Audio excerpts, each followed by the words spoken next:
Il-kap tal-Partit Nazzjonalista Alex Borg għalli l-aħħar ġimgħa tal-kampanja elettorali għandha tkun mument ta' għażla dwar il-futur tal-pajjiż u l-kwalità tal-ħajja tal-familji Maltin u Għawċin. F'attività politika fir-Rabat, Dr. Borg qal li minkejja tkabbir ekonomiku, ħafna nies qed iħossuhom taħt pressjoni finanzjarja u qed isibuha diffiċli biex ilaħqu mal-għoli tal-ħajja. Sostna li Gvern Nazzjonalista jrid iħalli aktar flus fil-but tan-nies permezz ta' tnaqqis fit-taxxa l ħaddiema u self-employed, it-tneħħija tat-taxxa fuq il-kola u tnaqqis fil-kontijiet tal-enerġija. Semma wkoll il-proposta ta' għajnuna għal min qed jixtri l-ewwel dar, kif ukoll aktar sostenna l-anzjani permezz ta' żieda fil-pensjonijiet u tabib b'xejn fid-djar. Dr. Borg qal li hemm ukoll bżonn investiment akbar fis-servizzi tas-saħħa fosthom sptarijiet ġodda u aktar sodot sabiex jonqsu l-listi ta' stennija. Tkellem ukoll dwar aktar investiment fl-edukazzjoni, sistema ta' trasport tal-massa biex isolvi l-problema ta' traffiku u aktar spazji miftuħa għal familji. Il-Kap Nazzjonalista sostna wkoll li Għawdex għandu jkun parti ċentrali mill-futur tal-pajjiż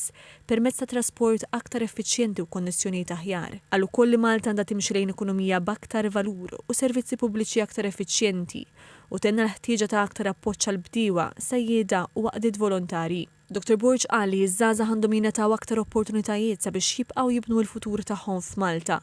Saħaq ukoll fuq il-ħtieġa ta' aktar investiment fil-komunitajiet u fl-ambjent sabiex titjib il-kwalità tal-ħajja għalli l-poplu qed jitlob bidla u tmexxija li tagħti priorità lill-familji. Fit-tmiem id-diskors tiegħu, Dr. Borg qal li l-pajjiż għandu bżonn tmexxija ġdida u ekonomija li tagħti aktar priorità lill-kwalità tal-ħajja.